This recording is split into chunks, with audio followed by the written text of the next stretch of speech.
Բարև ձեզ, այժմի նորություններն է ներկայացնում Հորիզոն լրատվականը 12 փետրվարի 5-շաբթի։ Կառավարության այսօրվա նիստում քննարկվել է Հայաստանի օրհներքի կատարման կարգը նոր խմբագրությամբ շարադրելու մասին հարցը։ Այսինքն հստակեցվել է, թե օրհներքը երբ, որտեղ եւ ինչ տարբերակով է հնչելու։ Հայաստանում բոլոր պետական միջոցառումների ժամանակ ըստ նոր կարգավորումների օրհներքը հնչելու է կենդանի կատարմամբ։ Սա պարտադիր պայման է։ Կենդանի կատարումը նշանակում է նվագախումբ, երգչախումբ կամ երկուսը միասին։ Նրանք, ովքեր չունեն նվագախմբեր եւ երգչախմբեր, թող հրավիրեն նվագախմբեր եւ երգչախմբեր, որպեսզի նրանք այդ կատարեն, որովհետեւ հիմա կներեք այդ մանրամասների մեջ մտնելուց, եթե տենց միջոցառումը, որ օրհներքը պետք է հնչի, նշանակում է այդ միջոցառումը որոշակի բյուջե նաեւ ունի, կարելի է այդ բյուջեից ուրիշ ատրիբուտների ավելի քիչ տրամադրել եւ հրավիրել երգչախմբերի, նվագախմբերի։ Ոչ պետական միջոցառումների ժամանակ, որտեղ սակայն օրհներքը պարտադիր է, պետք է հնչեն միայն պաշտոնական ձայնագրությունները, իսկ օրինակ ուսումնական հաստատություններում յուրաքանչյուր շաբաթվա սկզբում պետք է հնչի օրհներքը, ընդ որում նաև սաների կենդանի ձայնարկծմամբ։ Կարգավորվում է նաև օրհներքի պարագայում ունկնդրողների կամ ձայնակցողների պահվածքը, մասնավորապես որպես կանոն պետք է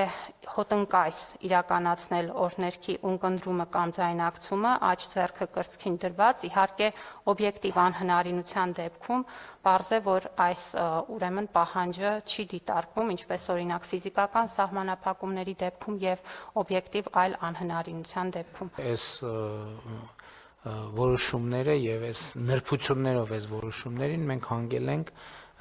գործնական կյանքում հանդիպած իրավիճակների բերումով եւ իհարկե նաեւ սա չափազանց կարեւոր խնդիր է մեր պետականության գիտակցման եւ պետական ատրիբուտների պահպանման եւ զարգացման տրամաբանությամբ։ Մեկ այլ որոշմամբ փոփոխություններ կկատարվեն սոցիալական ծախսերի փոխհատուցման կարգում։ Սոցիալական ծախսը ֆիզիկական անձին փոխհատուցվում է, եթե վերջինս օրենսդրությամբ սահմանված կարգով հարկային մարմին է ներկայացրել էլեկտրոնային ստորագրությամբ ավերացված եկամտային հարկի տարեկան հաշվարկը։ Նախագծով առաջարկվում է սոցիալական ծախսերի հետ կապված հարաբերությունները կարգավորող կառավարության որոշումը համապատասխանեցնել կատարված օրենսդրական փոփոխություններին, սահմանելով,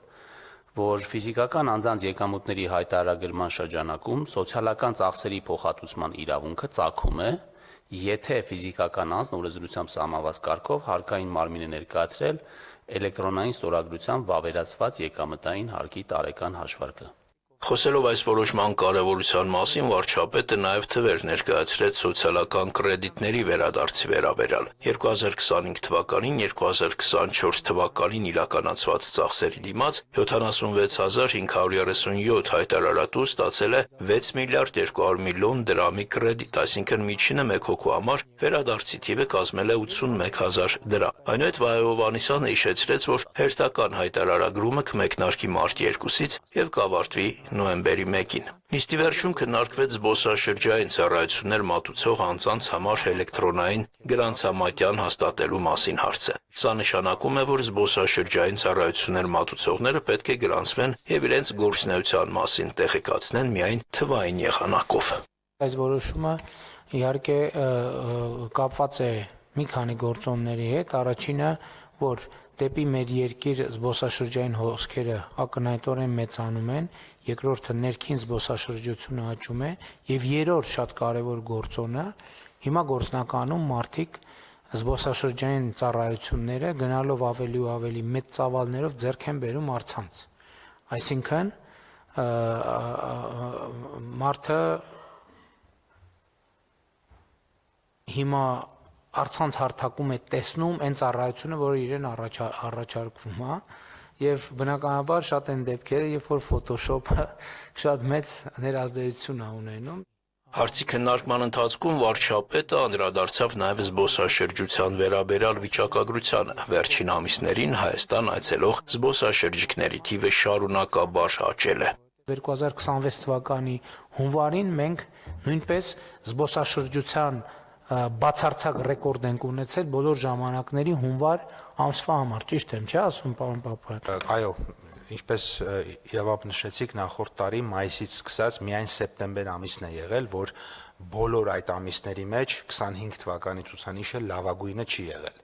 Սեպտեմբերի դեպքում 23-ից սեպտեմբերն է եղել, մնացածը մենք հիմա այս պահին ունենք, որ բոլոր ամիսները 25 է եղել։ Հունվարի դեպքում ռեկորդը այսպես ասած թարմացվեց եւ 26-ի հունվարը լավագույն հունվարն է բոլոր հունվարների մեջ, նախորդիվ լավագույն ցուցանիշները եղել են հերթականությամբ 23-ին, 24-ին, 25-ին, այնուհետև 20, 19-ը եւ այսպես շարունակ 179,400 զբոսաշրջիկ հունվար ամսին երբևէ չի եղել Հայաստանում, նախորդ լավագույն ցուցանիշը եղել է 20,000-ով պակաս, իսկ անցած տարվա ցուցանիշից մենք 40,000-ով ենք ավել, այսինքն 29% այս հունվարին ավելի շատ զբոսաշրջիկ ենք մենք ունեցել, քան անցած հունվարին։ Զբոսաշրջության թվի աճը ըստ վարչապետի պայմանավորված է նաև հաստատված խաղաղությամբ։ Կարևոր տվյալ Նիկոլ Փաշինյանը ներկայացրեց նաև ներգաղթի մասին։ Անցած տարիների ընթացքում առաջին անգամ 2025 թվականին Հայաստան վերադարձածների թիվը գերազանցել է մեկնածների թվին։ Տարբերությունը կազմել է 8600 մարդ։ Արտակ Հովհաննիսյան, Հորիզոն։ Ուժեղ Հայաստան կուսակցության վարչապետի թեկնածուն Սամվել Կարապետյանն է։ Այս մասին կուսակցության շնորհանդեսի ժամանակ հայտարարել է Նարեկ Կարապետյանը։ Նրանք նաև պարզաբանել են, թե ինչպես կարող է Սամվել Կարապետյանի թեկնածությունը հնարավոր դառնալ։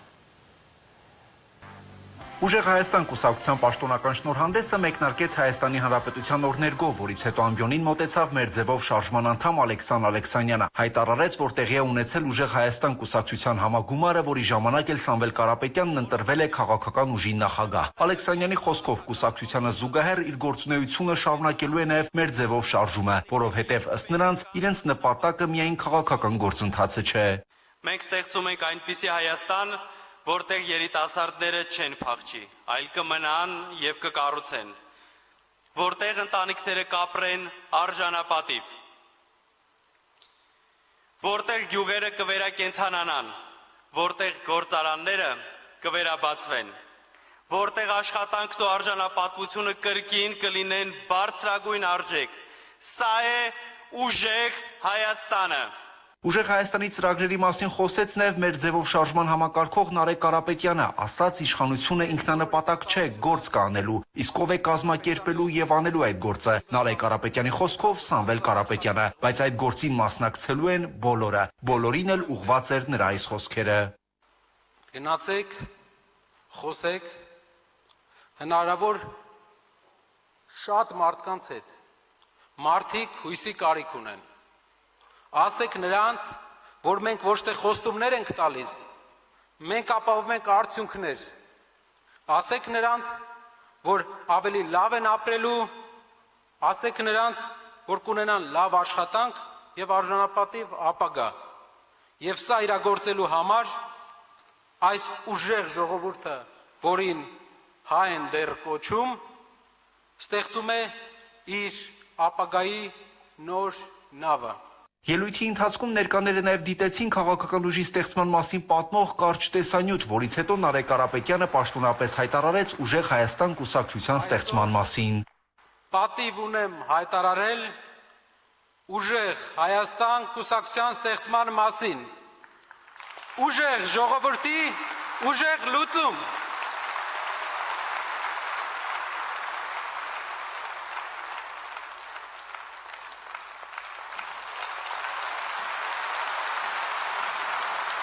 Ուժեղ Հայաստան, ազատ ու հզոր, խաղաղ ու կայուն է քո ապագան նոր։ Ուժեղ Հայաստանի ներկայացուցիչները ներկայացրին նաև իրենց տեսլականը անվտանգության եւ տնտեսության ոլորտներում, իսկ վերջում Նարեկ Կարապետյանը հայտարարեց, թե ով է լինելու իրենց վարչապետի թեկնածուն։ Մեր կուսակցության վարչապետի թեկնածուն պարոն Կարապետյան, Սամվել Կարապետյան։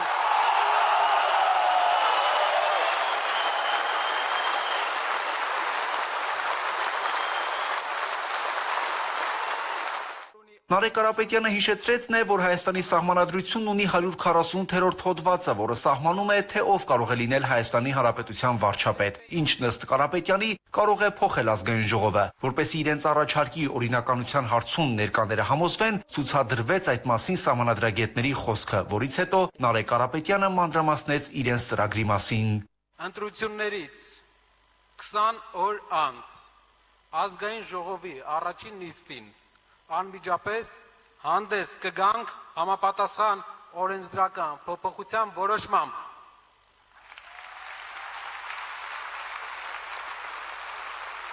Ժողովրդի վստահությամբ եւ ազգային ժողովի մանդատով, որ թույլ տանք միայն մեկ Հայաստանի քաղաքացիություն ունեցող ցանկացած անձի դառնալ Հայաստանի վարչապետ։ Այդ ժամանակ Սամվել Կարապետյանը կլինի միայն Հայաստանի Հանրապետության քաղաքացի։ Քաղաքական այս ուժը վստահ է, որ իրենց հաղթանակն անխուսափելի է, ինչի մասին ըստ նրանց վկայում են սոցիալական հարցումները։ Շանթերոստանկերություն, Հորիզոն։ Միացյալ Նահանգները լրացուցիչ ռազմական ուժեր է ուղարկում Իրանի մատույցներ։ Այս մասին հայտնել Միացյալ Նահանգների ֆինանսների նախարար Սքոթ Բեսենտը Fox News հեռուստալիքին տված հարցազրույցում։ Նախարարը պնդել է, թե Իրանը հասկանում է միայն կոպիտ ուժի լեզուն, լինի դա ֆինանսական շուկաներում, թե ռազմական ոլորտում։ Իրանը պատրաստ է քննարկել ուրանի հարստացման մակարդակը եւ իր պաշարների չափը, պայմանով, որ հարգվեն Իրանի ազգային իրավունքները, հայտարարել է արտաքին գործերի նախարարության խոսնակ Էսմայել Բաղային։ Նա ընդգծել է, Իրանը, որը միջուկային զենքի չտարածման մասին պայմանագրի անդամ է, միջուկային էներգիա է արտադրում խաղաղ նպատակներով։ Արտգործնախարարության խոսնակը նշել է, որ Իրանը պատրաստ է քննարկել հարստացման մակարդակը, բայց նաև շեշտել է, որ իրենց իրավունքը, որը ճանաչված է միջազգային պայմանագրով, պետք է հարգվի։ Ամերիկայի Միացյալ Նահանգները պատրաստ է փոխզիջման գնալ Իրանի միջուկային համաձայնագրի հարցում եւ կարող է ճկուն լինել բանակցություններում, հայտարարել է Թուրքիայի արտգործնախարար Հական Ֆիդանը։ Դրական կողմն այն է, որ ամերիկացիները կարծես թե պատրաստ են թույլատրել ուրանի հարստացումը Իրանում հստակ սահմանված ժամկետներում։ Իրանցիներն այժմ գիտակցում են, որ պետք է համաձայնության գան ամերիկացիների հետ, եւ ամերիկացիները հասկանում են, որ իրանցիներն ունեն իրենց սահմանները, նշել է նա։ ԱՄՆ նախագահ Դոնալդ Թրամփը երեկ Սպիտակ տանը հանդիպել է Իսրայելի վարչապետ Բենյամին Նեթանյահուի հետ, Մերձավոր Արևելքում լարվածության աճի եւ Իրանի միջուկային ծրագիրը զսպելու վերաբերյալ բանակցությունների ակտիվացման ֆոնին։ Հանդիպման ժամանակ նա Նեթանյահուին ասել է, որ մտադիր է շարունակել Իրանի հետ բանակցությունները։ Դա շատ լավ հանդիպում էր եւ մեր երկրների միջև գերազանց հարաբերությունները շարունակվում են։ Վերջնական համաձայնությունների չենք հասել, բացի իմ պնդումից շարունակել բանակցությունները Իրանի հետ տեսնելու համար, թե արդյոք հնարավոր է համաձայնության հասնել։ Թրամփը Truth Social-ում նաև հայտնել է, որ Իսրայելի վարչապետի հետ քննարկել է Գազայում եւ ամբողջ տարածաշրջանում արձանագրված առաջընթացը։ ԱՄՆ ներկայացուցիչների պալատն արգելափակել է Թրամփի կողմից Կանադայի դեմ սահմանված մաքսատուրքերը։ Բանաձևն ուղարկվել է Սենատ, սակայն դրա օրենք դառնալու հավանականությունը փոքր է։ Ակնկալվում է, որ Թրամփը վետո կդնի բանաձևի վրա, եթե այն հաստատվի վերին պալատի կողմից։ Հիշեցնենք, որ փետրվարի 1-ին Թրամփը հրամանագիր է ստորագրել Կանադայի, Չինաստանից եւ Մեքսիկայից ապրանքների համար մաքսատուրքեր սահմանելու մասին։ Ալլա Ղալաչյան, Հորիզոն։ Ուկրաինայի նախագահ Զելենսկին հերկել է Financial Times-ի հրապարակումը երկրում նախագահի ընտրություն եւ հանրակրվե հայտարարելու ծրագրերի մասին։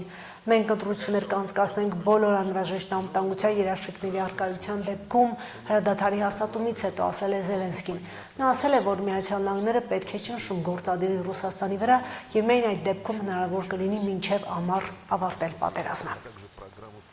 Եվրամիությունը որոշում է կայացրել դադարեցնել Վրաստանի դիվանագիտական եւ ծառայողական անձնագրերի համար առանց վիզային ռեժիմի գործողությունը։ Այդ միջոցը չի տարածվում Վրաստանի սովորական քաղաքացիների վրա։ Լրատվամիջոցները նշում են, որ Եվրամիության անդամ 27 երկրներից այդ որոշմանը դեմ են քվեարկել Հունգարիան եւ Սլովակիան, սակայն նրանք եւս պարտավոր կլինեն գործել ընդհանուր որոշման շրջանակներում։ Որոշումն ուժի մեջ է մտնում մարտի սկզբին։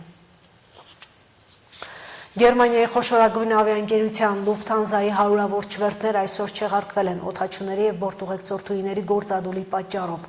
Գերմանիայի օդանավակայանների ասոցիացիայի գնահատականներով գործադուլի պատճառով չեղարկվելու է ավելի քան 460 չվերթ, ինչը ազդում է գրեթե 70,000 ուղևորի վրա։ Չեղարկված չվերթների ցանկում են ինչպես տեղական, այնպես էլ միջազգային ուղղություններ։ Գործադուլը, որը կազմակերպվել է Օդաչուների միության ու բորտուղեկցորդուհիների միության կողմից, տեղի ունենում այն ժամանակ, երբ Գերմանիայի մայրաքաղաքում փետրվարի 12-ին մեկնարկում է Բեռլինի կինոփառատոնից քաղաքական գործիչներն ու բարձրաստիճան զինվորականները պատրաստվում են մասնակցել Մյունխենի անվտանգության համաժողովին, որը սկսվելու է փետրվարի 13-ին։ Օդաչուները տարաձայնություններ ունեն Lufthansa ավիաընկերության եւ դրա բեռնափոխադրումների բաժնի հետ կենսաթոշակային վճարումների հարցով։ Lufthansa-ն պնդում է, որ չունի ֆինանսական կարողություններ ներկայացված պահանջները բավարարելու համար։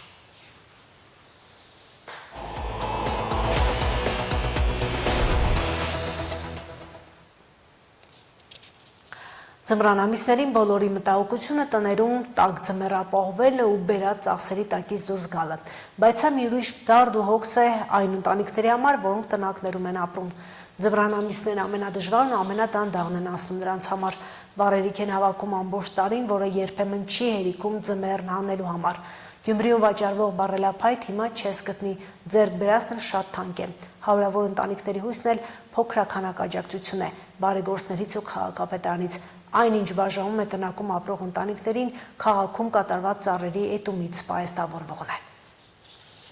800 դրամ տվի տղեն առավ եկավ բետոբրագım 5 հատ փեդե ջալամ գոնե վարեմ քիլում տակնամ Դուրը լուսամուտից ներս մտնող քամին ու ցուրտն են անկողնում կուչեկած 88-ամյա տիկուշտատին տեղից հանում, ստիպելով վառել այս փոքրիկ վառարանը, որը չի հասցնում տնակի պատերը տաքացնել։ Վառում է թոշակով գնաց հարևանների տված փայտն ու աշխերի մնացորդները։ 38 տարի այս տնակում է ապրում։ Ամուսինը 20 տարի առաջ է մահացել։ Զավակներն ու թոռներն էլ ամենքն իր ճամփով է գնացել։ Կյանքն այդպիսի բան է, ասում է տատը։ Հարմարվել է ծանր կյանքին։ Միայնակ ապրող կնոջ համար ձմեռն իսկական պատիժ է։ Օգնող ձեռքերը հարևաններն են։ Ես որ հիվանդ չնեի, ես շուտ քաղաքապետարան գերտայի, իրանք ընձիկ գրեն, իրանք բերեն կբաժնեն, հիմի վատ եմ, չեմ կրնա իր տպալաջան, հարևանը չուլ տվեց քանի մատ վառեցի, լծվել է, իրան տղեն կուկած հապ կուզա։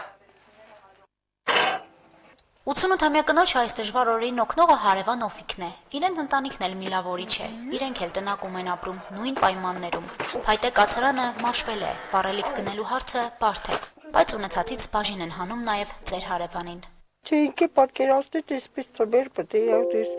շատ ահավոր վիճակի ծբեր էր։ Ինչքան կառնեք, ինչքան կառնի։ Թանկի, շատ թանկի, 200-ից ավելի։ Ինչքան գիտեմ, մի 4 կուբ կառնենք էլի։ Ծանր ձմեռները տնակներում ապրողներին սովորեցրել են ձմռանը կռիվ տալ ցրտի հետ, գարնանը տեղումների։ Վառելիք ասածը տնակի բնակիչների համար միայն փայտը չէ, այլ այն ամեն ինչը, ինչն այրվում է վառարաններում ու հավաքվում ամբողջ տարին։ Ազուխը վերջացավ։ Այսօր վերջի բաններ կռուշկեներ օրա լսեցինք։ Համեսիկ փեդը պետք է վառենք, այս փեդը։ Բայց էսիկը քչուկուն կենը։ Դառնի փեդեն վես գարալեն կերտավոր մանավան 4 փեդը։ Ընտանիքների մեծ մասին պահեստավորած վառելիքը տաք ձմեռ ապահովելու համար չի երիքում, նորից առնելու գումարը եւս։ Ստիպված դիմում են քաղաքապետարան կամ բարեգործական կազմակերպությունների աջակցելու խնդրանքով։ Իսկ դիմումներից ոչ բոլորն են դրական արձագանք ունենում։ Վառելիքն առաջնահերթ բաժանվում է խիստ կարիքավորներին, բազմազավակ, փոքր երեխաներ ունեցող ընտանիքներին, միայնակ ծերերին, ինչպես նաև պատերազմի մասնակիցների ընտանիքներին։ Աջակցման կարիք ունեցող ընտանիքները շատ են, բայց նախատեսված վառելիքի չափականակը քիչ է։ Մենք կապահովենք, որովհետև հիմնականում իրանց տված վառելափայտը 1 կուբ է, բայց դա մի կուբ չկա, այդ մեզ էլ չեն տա, ամեն մարդու չեն տա, մեր երեխեքը մեծ են արդեն։ Տարեկան վառենք 10 կուբ, քաղաքապետարանը կօգնի, մնացածը մենք կառնենք։ Խանդուսկի փեդերը կառնենք, կդրենք վառենք գլուրիշ։ Գազաֆիկացում չունենք, երեխեքը մանդար են։ Պոլիտազը միացանենք, ուրիշ ջերմությունը մեր։ Իսկ վառարանները մեկ վառում են առավոտ շուտ, մեկ էլ երեկոյան, որ ունեցած վառելիքը բավականացնի մինչև գարուն։ Անցած տարվա նոյեմբերից մինչև հիմա քաղաքապետարանը վառելափայտ է բաժանում։ 353 ընտանիքներից դիմումներ ունեն։ Յուրաքանչյուրին տվող փայտն էլ մոտ 1 խորանարդ մետր է։ Կոմունալի աշխատողներն են վարելափայտը տեղափոխում հասցեներ։ Իրենք էլ դատարկում։ Դիմումը հետքերով կերտան կստուգեն։ Ստուգելուց հետո ցուցակ կուտան, այդ ցուցակի հիման վրա ես տանիմ բաժանեմ։ Բաժանվող փայտը քաղաքի տարբեր հատվածներում իրականացվող ծառերի էտումից է գոյանում։ Հիմնականում բարակ ճյուղեր են կամ փտած ծառերի կոճղեր։ Քաղաքապետարանի ունեցածը սա է, անտառների սանիտարական էտումից չեն բերում։ Քաղաքի համեմատաբար բարձր ծառերի ճյուղերն են հատում համարյա ամեն օր։ Թեքված ծառներ կա, կոդրված ծառներ կա, փտած ծառներ կա, չորացած փտած ծառ։ Այս դրանք խանգար սվետաֆորներն կխանգարի, լուսավորությանը կխանգարի, շենքի բագում է վտանգավոր ծառն, դոնք միանգամից միամուր ուժերով բանկել։ Իրոց վտանգ չպատահի մեր ժողովրդին գվե։ Ծառ չենք կրում ենք, ծառը էտում ենք։ Քաղաքապետարանից բացի եւ ավելի շատ տնակներում ապրող մարդկանց արդեն քանի տարի է վառելիք է բաժանում Շիրակ կենտրոնը։ Անկախ այն բանից, թե ընտանիքը ումից կամ ինչ աղբյուրներից է վառելիքի օգնություն ստացել, պայման եւ պատճառ չէ քաղաքապետարանի համար տնակի բնակչի դիմումը մերժելու։ Իմացելի որ վահանն է կբաժնի, ինչ որ ուրիշ կազմակերպություն կարող է մի հատ անադեք բերեմ մեկ քանի պարկ էսի տեղի ծառնի, այնից տեղի ծառնի կամ բերել տա դասից է բան բերել տասան աղբյուր դիգի իմ կողմից ցեզի վառելիք։ Դե մենք մեր պարտականությունը կատարենք, իրանք իրանց պարտականությունը։ Ես ինչ գիտեմ, ո կոնկրետ թեգուս վահանը, ում ինչ է տվել, ինչ է տվել, մեզ չի դա գրել։ Տարվա ընթացքում քաղաքապետարանը կշարունակի վառելափայտի բաժանումը մինչև էտված ծառերից պահեստավորվածի սպառումը։ Ձմռան կեսին կատարվող էտը կոմունալի աշխատողները անվնաս են համարում եւ թույլատրելի, քանի դեռ ծառերը պողպնջման փուլի չեն անցել։ Հասմիկ Թումասյան, Վահագն Վարակյան, Հորիզոն։ Այժմ համար այսքանը, ծանոթացեք նորությունների ժամը 20-ին։